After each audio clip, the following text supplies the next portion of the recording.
Hey guys, welcome back to the channel. You've come here to rest, to let the slow currents of history carry you away. Tonight we will drift back more than 160 years to a time when the United States was torn in two, when young men in blue and grey left their homes to fight in what they called simply the war between the states. This is not a tale of gallant charges or stirring speeches. It is a quieter story, one of mud, of rations, of aching feet and endless waiting. Because for most who wore the uniform, battle was not the daily reality. Instead, it was the monotony of camp life, the long march under a burning sun or through endless rain and the constant presence of illness. We will move through 4 gentle chapters tonight. First, you will walk the camps and roads alongside ordinary soldiers. Then, you will meet a woman whose compassion changed how the wounded were cared for. Later, we will explore the echoes that still seem to linger, ghostly whispers and the relics unearthed in quiet fields. Finally, we will look at those far from the front, the wealthy elite who debated secession in their mansions, even as mud and hunger plagued the men they sent to fight. As always, there is no need to stay awake to catch every word. Let the story wash over you, slow and steady. Imagine yourself wrapped in the comfort of your present life while we gently travel into the past. Now, let us begin with the daily life of a Civil War soldier. Imagine waking not to an alarm, but to the sound of a bugle, its notes cutting through the cool morning mist. It's called Réveillé, and it's your first call to duty. All around you, in a sprawling city of white canvas tents, thousands of other men are doing the same, stretching, groaning, pulling on wool uniforms that are already starting to feel damp. The air is thick with the smell of wood smoke from 100 small fires as the cooks prepare the morning meal. It is likely not much, a piece of hardtack, a flour and water biscuit so tough it is sometimes called a tooth duller, and a tin cup of bitter coffee. You eat it quickly, standing with your comrades, your breath fogging in the air. After the meager breakfast comes the drill. For hours you march. Left, right, your feet sinking into the mud of the parade ground.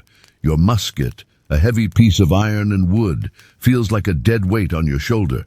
The sergeant shouts commands that have become second nature. Shoulder arms, present arms. The movements are repetitive, designed to turn thousands of individual farmers, shopkeepers and clerks into a single cohesive fighting machine. It is boring, exhausting work. You sweat under the wool of your uniform, the sun beating down, and you wonder what the point of it all is when the enemy is nowhere in sight. But you do it, day after day, because that is what a soldier does. When the drill is finally over, the afternoon stretches out before you, a long, unstructured expanse of time. This is the true reality of camp life. Some men find a shady spot to write letters home, their pencils scratching across precious sheets of paper. They write of the weather, of their health, of their longing for a real bed and a home-cooked meal. They rarely write of the fear. Others gather to play cards, the worn-out decks passed from hand to hand, a small wager of a few cents making the game feel important. There's the sound of a fiddle from a nearby tent, a sad, sweet melody that reminds everyone of the dances and sweethearts they left behind. Chores are a constant. There's firewood to chop, water to haul from a distant stream, and uniforms to mend. You might be assigned to picket duty, standing guard at the edge of camp, staring into the woods and listening for any sign of movement. It's a lonely job, filled with long stretches of silence, broken only by the rustling of leaves or the call of a bird. In these quiet moments, homesickness can feel like a physical ache. You think of your family, your farm, your life before the war, and wonder if you will ever see them again. The days bleed into one another, marked not by great events, but by the rising and setting of the sun, the changing of the guard, and the constant gnawing feeling of waiting for something to happen. Now let our story shift from the muddy camps to the places where the consequences of war were most painfully felt. In the early days of the conflict, care for the wounded was chaotic and often brutal. A young woman named Clara Barton, a clerk in the U.S. Patent Office, saw this firsthand. She wasn't a nurse by training, but she was driven by a deep, unshakable compassion. She began by collecting and distributing supplies to the Union Army, but she soon realized that her place was on the front lines. She would arrive at battlefields, often in a mule-drawn wagon filled with bandages, food and clean clothing. Just as the fighting was ending, the soldiers called her the Angel of the Battlefield. Imagine a makeshift hospital in a barn or a church after a major battle. The air is thick with the cries of the wounded. Surgeons, overwhelmed and exhausted, work with limited tools and no real understanding of germs. It is into this scene of suffering that Clara Barton would step. She moved with a calm efficiency, cleaning wounds, feeding weak men spoonfuls of soup, and writing down their last words to send to their families. She didn't just bring medical supplies, she brought a sense of order and humanity to places that had none. She would work for days without sleep, her dress stained and her face etched with fatigue, but she never faltered. She saw each soldier not as a casualty, but as someone's son, husband or brother. Her work laid the foundation for the American Red Cross, changing forever how we care for those in crisis. She proved that courage wasn't only found on the battlefield, but also in the quiet, determined act of caring for another human being. The war ended, but the stories did not. The fields and forests where these men fought and camped still hold their echoes. Even today, people who live near battlefields like Gettysburg or Antietam report strange occurrences. They speak of the scent of wood smoke on the air when no fire is lit, or the faint sound of a drum beat carried on the wind at night. Visitors to these sites sometimes feel a sudden, inexplicable coldness, or a profound sense of sadness, as if the emotions of the past have soaked into the very soil. Are these just tricks of the mind, or are they the lingering presence of those who walked these grounds so long ago? Relic hunters with metal detectors still comb these old farmlands, and what they find tells the quiet story of the common soldier. They unearth not just bullets and cannonballs, but the small personal items that were lost or discarded. A bent tin cup, a brass uniform button, a lead pencil, a carved smoking pipe. Each object is a tangible link to a life. Imagine holding a simple button in your palm. Whose coat did it belong to? What were his dreams? Did he survive the war and make it home? These small relics are like whispers from the past, reminding us that history is not just about grand battles, but about the millions of individual lives that were forever changed. They remind us that beneath the uniform was a person, just like you, caught up in events far beyond their control. Finally, let us travel far from the mud and the smoke, to the polished drawing rooms and verandas of the wealthy. While common soldiers worried about their next meal, a different kind of war was being waged by the elite. In the grand mansions of Charleston and Richmond, powerful plantation owners and politicians debated the philosophy of secession. They spoke of states' rights and economic independence, their voices ringing with passion and conviction. They hosted lavish dinners, their tables laden with fine food and wine, as they planned the creation of a new nation. For them, the war was an idea, a principle worth defending with the lives of others. In the North, industrialists in New York and Boston saw the war as both a threat and an opportunity. They worried about the loss of southern cotton for their textile mills, but they also saw the immense profit to be made from government contracts. They manufactured the cannons, the rifles, the uniforms, and the hardtack that supplied the Union Army. Their fortunes grew as the casualty lists lengthened.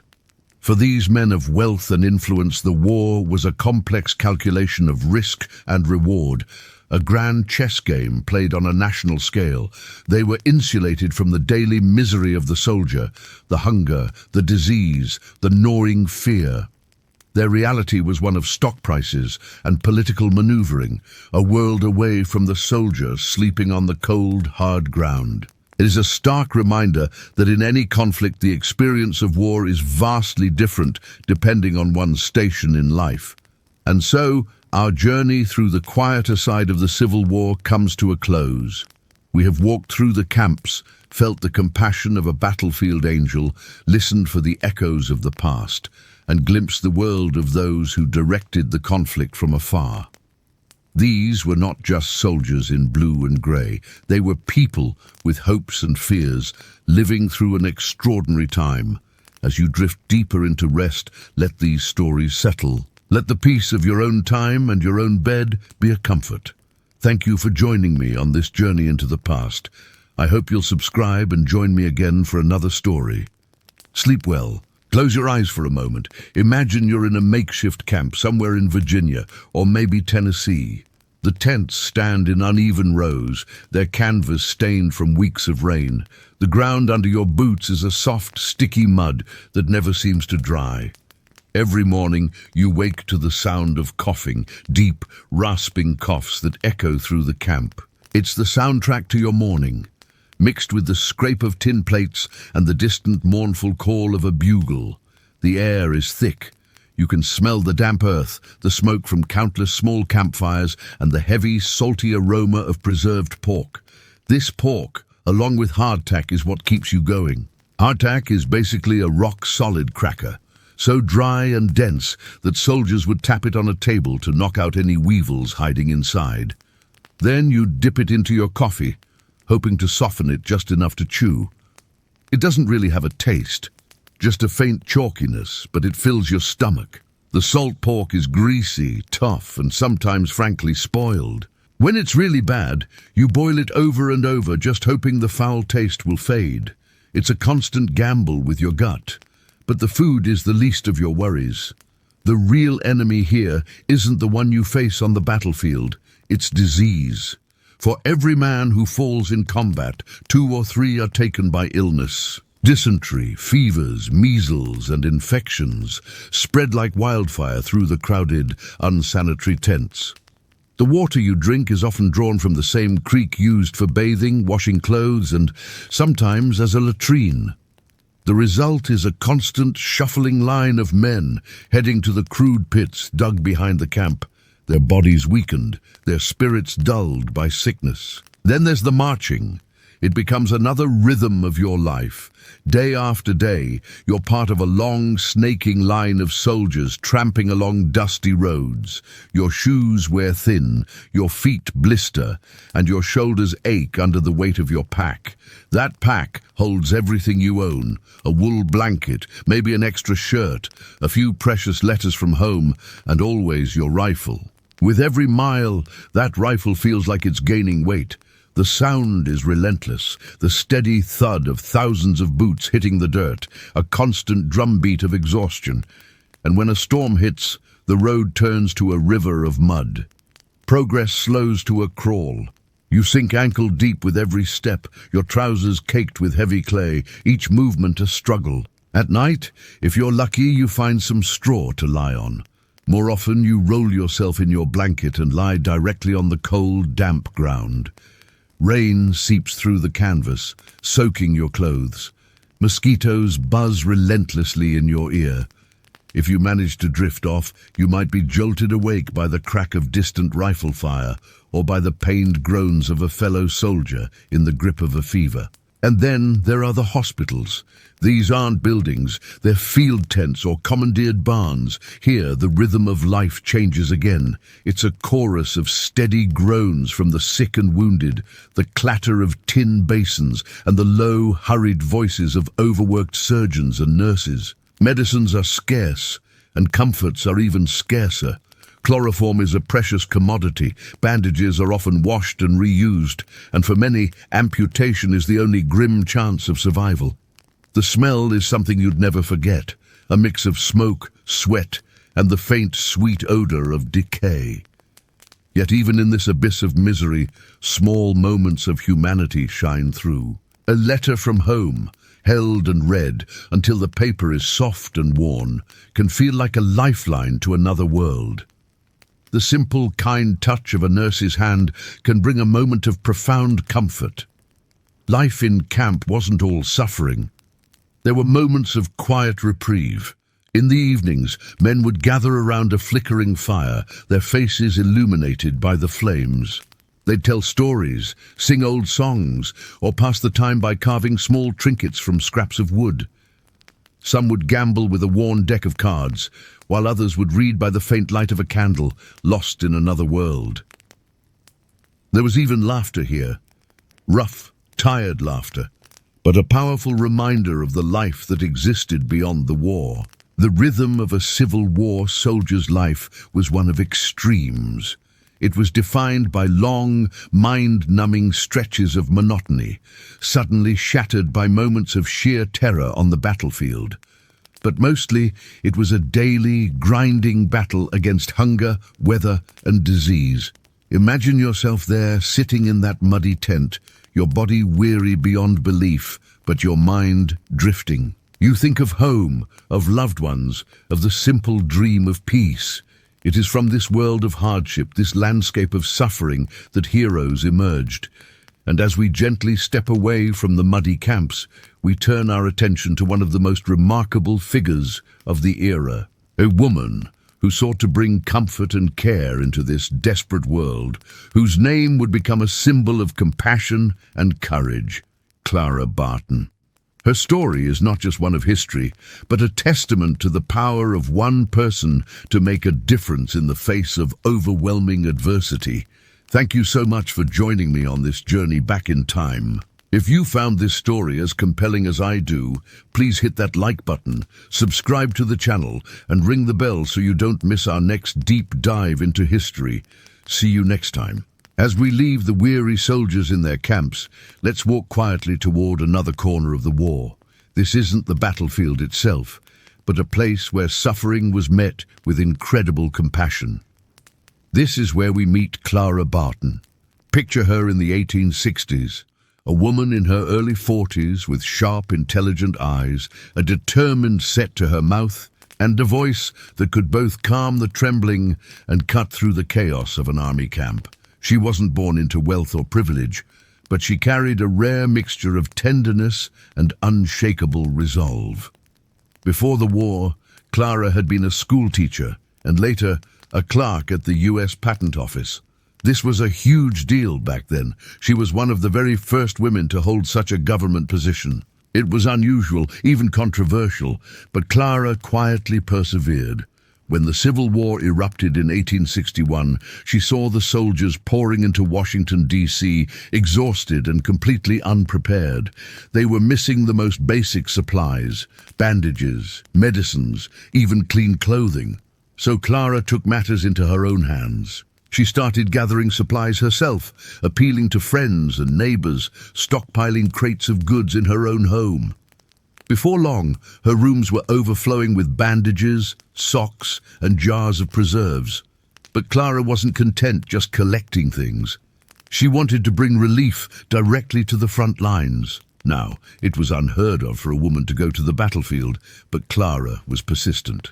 She pressed her case relentlessly until finally she was allowed. Imagine her walking calmly among the wounded, her skirt brushing against the trampled, blood-soaked grass, her hands steady even as cannon fire echoed in the distance. She wasn't a surgeon or a nurse by formal training, but she had something just as valuable. A clear head, a willingness to listen, and the courage to stand where most others would falter.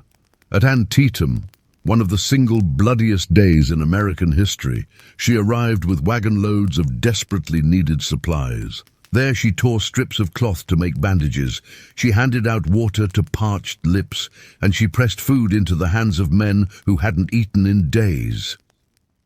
It's no wonder the soldiers started calling her the angel of the battlefield.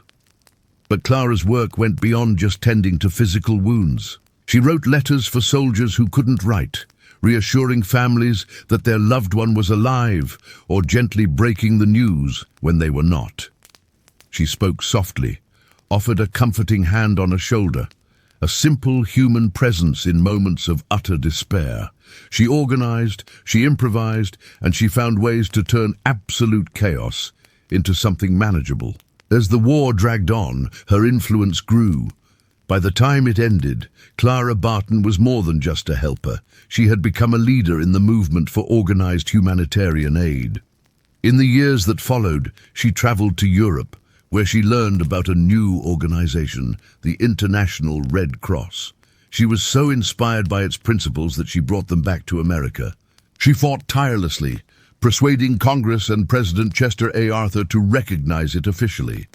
And so, in 1881, the American Red Cross was born, an enduring legacy of her determination to ease suffering in times of war and disaster. Imagine her later in life, her hair turning silver, but her energy still burning bright. She lived into her 90s, a figure of quiet strength, forever linked to those muddy camps and makeshift hospitals. Her life is a powerful reminder that even in times of immense misery, the compassion of a single individual can ripple outward, changing how an entire nation responds to crisis. And now, let us gently step away from Clara Barton's incredible story. We leave the steady presence of her voice among the wounded, and we turn instead to the echoes that remained long after the guns fell silent. We're about to enter the realm of Civil War mysteries, ghost stories, and the strange artifacts still being unearthed beneath southern fields. Thank you so much for joining me on this part of the journey. If you enjoyed this story, please hit that like button and consider subscribing so you don't miss what's coming next. We have so much more to explore together. The guns have long fallen silent. The soldiers, those who survived, have gone home. Others were buried where they fell, their names lost to time or etched onto stone. Yet across the old battlefields of the American South, the war seems never entirely gone. It lingers in the air, in the soil, and in the stories passed down through generations. Imagine this. You're walking, slowly, across the rolling fields of Gettysburg as dusk settles.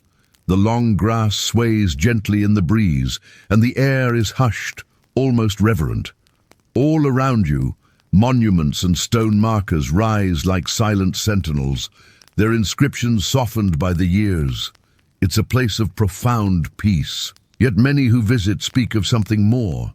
A persistent unease, a sudden chill, a tangible sense that the echoes of the past still resonate beneath the open sky. This feeling, this sense of a lingering presence, is where the ghost stories are born. These aren't just campfire tales, they are woven into the very fabric of this landscape. At Antietam, some claim to hear phantom gunfire piercing the dawn, a distant ghostly rattle of musketry on mornings when the fog hangs low and heavy over the fields. It's as if the battle is replaying itself, a spectral echo in the mist. Travel south to Chickamauga in Georgia, and you'll hear legends of Old Green Eyes. This mysterious figure, said to roam the dense woods with glowing orbs for eyes, is believed by some to be the restless spirit of a soldier left unburied, forever searching for his final resting place. The story is told not with excitement, but with a somber quietness, a nod to the countless who were lost and never found. And then there's Gettysburg's old orphanage. After the battle, it housed the children left behind by the war. Today, whispers tell of footsteps in empty rooms, of the faint cries of children long gone. It's as if the very walls absorbed the immense pain and loss that passed through them, holding on to those memories, replaying them for those sensitive enough to listen. These stories are never shared for a cheap thrill. They are told with a quiet recognition, an understanding that a place where so much suffering occurred may naturally hold an atmosphere of profound sorrow. Whether you believe in spirits or not, the feeling is undeniable. It's enough to make the hair on your arms stand on end, a primal reaction to the weight of history pressing down. But the past doesn't just reveal itself through stories and strange feelings. It is also found in the earth itself, a physical, tangible connection to the men who fought here. Every year, as plows turn the soil and shovels break new ground. Relics of the war are uncovered. Imagine a farmer tilling his field and hearing a clink.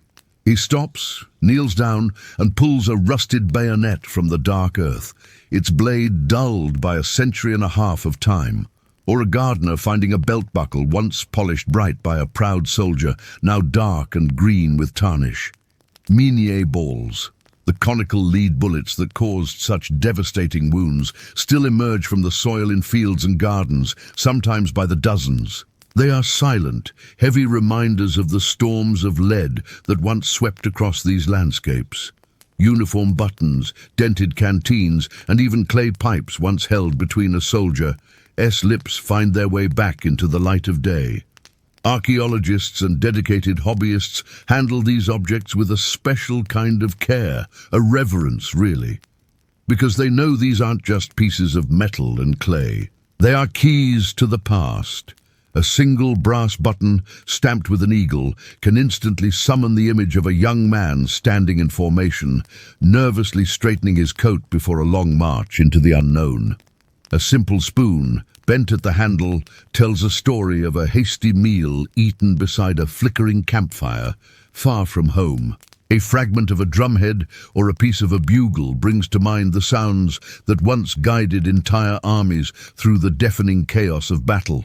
The rhythmic beat, the clear, piercing calls that cut through the noise. In this way, the soil itself becomes a kind of memory, a vast, unwritten archive of the war. Each artifact that surfaces is a whisper from the past, a quiet reminder that the daily lives of these soldiers were not just stories in a book, but real, lived moment by moment. Through these fragments, we glimpse not only the soldiers, but the world they carried with them, their fears, their small necessities, and their desperate attempts at finding comfort in the midst of turmoil. And yet there is something profoundly calming in this persistence. The war, with all its fury and sound, has long ended, but the land continues, quiet and steady.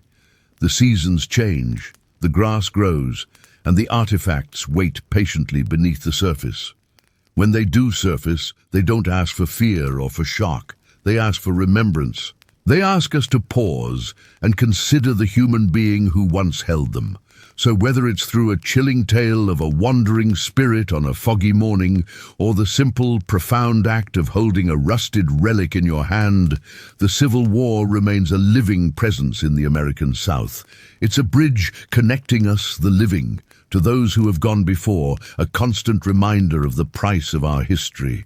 But while soldiers endured the mud, the disease, and the constant hunger of life in the field, a completely different world existed, often just miles away.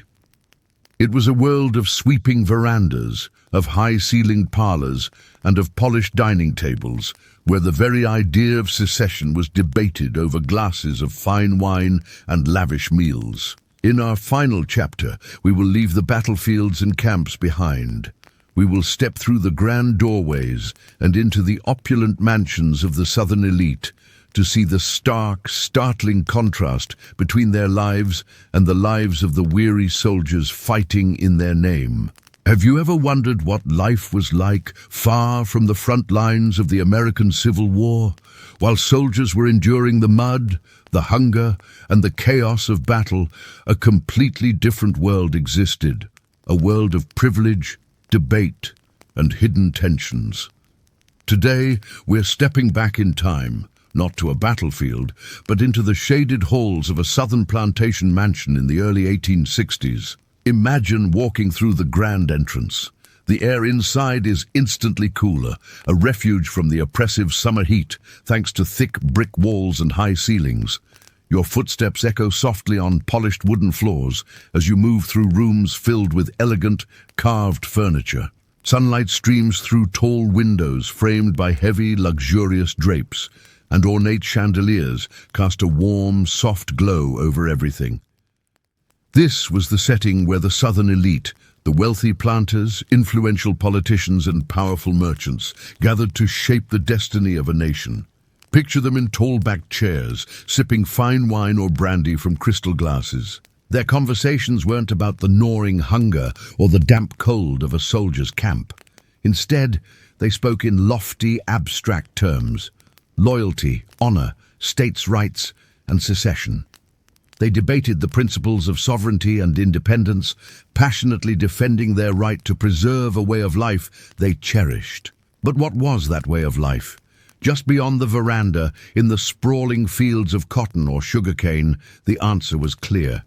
Their entire existence, their comfort, their wealth was built upon the forced labor of enslaved people. This fundamental truth, however, was rarely the focus of their parlor discussions. It was the silent, omnipresent foundation of their world. For these men, the war was a conflict of ideas, a grand political chess match. While they championed the cause, they rarely felt its physical toll. They didn't experience the endless marches in worn-out boots or the agony of a field hospital. Instead, they sent their sons, their nephews, and in many cases, hired substitutes to fight in their place. Their own days were occupied with managing their vast estates, writing letters, and attending strategic meetings. The contrast in daily life is staggering.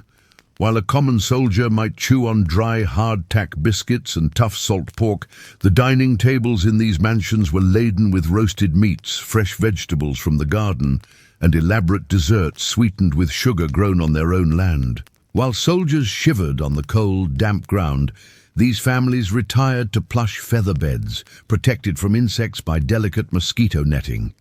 The soundtrack to their evenings wasn't the sound of cannon fire or the cries of the wounded, but the gentle chirping of crickets and the rustle of leaves in the breeze. The women of the planter class had their own distinct roles in this world. With their husbands, sons, and brothers away, they became the managers of the household and the estate.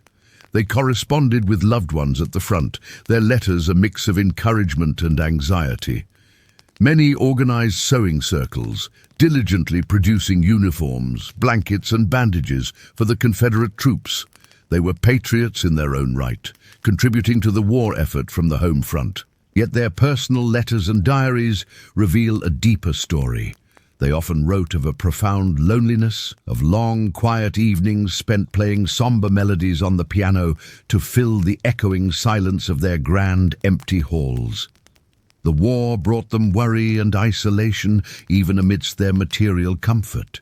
They were insulated from the physical dangers of the battlefield, but not from its emotional reach. And underneath it all, sustaining this entire social structure, was the institution of slavery.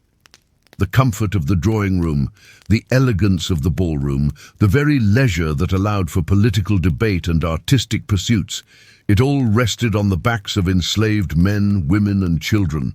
Their labor was the engine that powered the plantation economy. Their own stories, their voices, their dreams were systematically suppressed and rarely recorded, creating a profound silence in the historical record that speaks volumes. However, this gilded world was not immune to the pressures of war forever. As the conflict dragged on, the Union naval blockade began to tighten its grip on the South. Imported goods, which these families had long taken for granted, became scarce. Luxuries like coffee, fine fabrics, and European wines vanished from the market. The women grew skilled at making do, turning old dresses into new ones, and finding creative substitutes for missing ingredients. Slowly but surely, the illusion of being untouchable began to crumble. The war, once a distant concept discussed in polite company, crept closer. In the later years, the faint, rumbling sound of cannon fire could sometimes be heard in the distance, a terrifying reminder that their world was under direct threat. The future they had fought so fiercely to protect was slipping through their fingers. The foundation of their society was cracking, and the life they knew was on the brink of collapse. This stark contrast between the soldier in the trench and the planter on the veranda is crucial to understanding the complexities of the Civil War. It reveals that war is never a single, uniform experience. Its burdens and its comforts are always distributed unevenly, shaped by class, race, and gender. The grand debates about honor and sovereignty in those plantation parlors were a world away from the brutal reality of survival on the front lines. As we leave the cool, quiet halls of the plantation and step back into our own time, the echoes of those distant conversations fade, but the lessons remain. By examining these different perspectives, we gain a richer, more complete understanding of one of the most pivotal moments in history. Thank you so much for joining me on this journey into the past. If you found this exploration interesting, please consider liking this video and subscribing to the channel for more deep dives into history. We'd love to have you as part of our community. See you next time. Have you ever wondered what the Civil War was really like beyond the famous battles and stoic generals? It wasn't just one story, it was millions of stories lived by ordinary people caught in an extraordinary time. Tonight, we're going to travel back and explore those hidden lives. We'll journey from the muddy, rain-soaked camps where soldiers huddled for warmth to the grand, candlelit parlors of Southern society where life tried to go on as if nothing had changed. We'll meet the heroes you've never heard of and see the war through their eyes. Imagine for a moment the life of a common soldier. Your world has shrunk to the size of your tent, the weight of your rifle, and the faces of the men beside you. The days are a blur of drilling under a relentless sun and long, grueling marches on dusty roads. Your boots are worn thin, your uniform is coarse and perpetually damp. The air is thick with the smell of campfire smoke, damp earth, and the ever-present tension of what lies ahead. Food is basic, hardtack, a biscuit so tough you have to soak it in coffee just to chew it, and salted pork. But amidst the hardship, there are moments of connection. You share stories around the fire, sing songs that remind you of home, and write letters on scraps of paper, pouring your heart out to loved ones you may never see again. These letters are your lifeline, a fragile thread connecting you to a world of peace you desperately hope to return to. Now let's shift our focus from the front lines to the field hospitals, places of both immense suffering and incredible compassion. Here, we meet figures like Clara Barton, a woman whose calm determination shone like a beacon in the darkest of times. They called her the angel of the battlefield. She wasn't a trained nurse in the modern sense. She was a force of nature, organizing supplies, comforting the wounded, and holding the hands of dying soldiers. Imagine the scene. Rows of cots in a makeshift hospital, perhaps a converted church or barn. The air is heavy with the scent of chloroform and desperation. Clara moves through the chaos with a quiet efficiency, her presence a source of profound comfort. She doesn't just bind wounds, she tends to the human spirit, reading letters to men who can't see, writing last words for those who can no longer hold a pen. Her work, and the work of countless other women like her, represents a powerful story of resilience and humanity blooming in the midst of brutality. They were building a new kind of army, an army of healers. But the echoes of the war aren't just found in hospitals, they linger on the battlefields themselves. Let's travel to a place like Gettysburg or Antietam long after the cannons have fallen silent. As dusk settles, a quietness descends, but it's a heavy silence, filled with whispers of the past. Locals might tell you stories, passed down through generations, of strange lights seen in the woods or the faint sound of a drum on a moonless night. Whether you believe in ghosts or not, these fields hold a powerful energy. Walk across the rolling hills where Pickett's charge took place. You can almost feel the ground tremble, not with cannon fire, but with the weight of memory. Each stone wall, each weathered monument tells a story of courage, sacrifice, and loss. These battlefields became sacred ground, places where a nation confronted its deepest wounds. The relics left behind, a tarnished button, a rusted canteen, a bullet buried in the earth, are more than just objects. They are tangible links to the hands that held them, to the lives that were changed forever on that very soil. Now let's leave the fields and step into a completely different world, the grand parlors of the southern elite. Behind the stately columns of plantation mansions, life continued with a veneer of normalcy. But underneath, everything was changing.